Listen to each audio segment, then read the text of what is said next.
Okay, you know it all too well. So you want to wear your little Toms, and you pull out of your drawer these little like summer sock things. Anyways, they're supposed to like go over your toes and like on your heel, but I swear you can barely even get them on your feet, and the heel pops off, right? And you're like, why do they sell these things?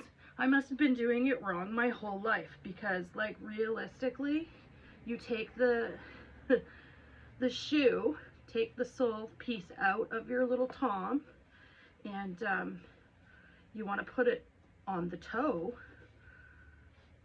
of the insert. I know you're going to be like, shush. Why did somebody not tell me sooner about this hack?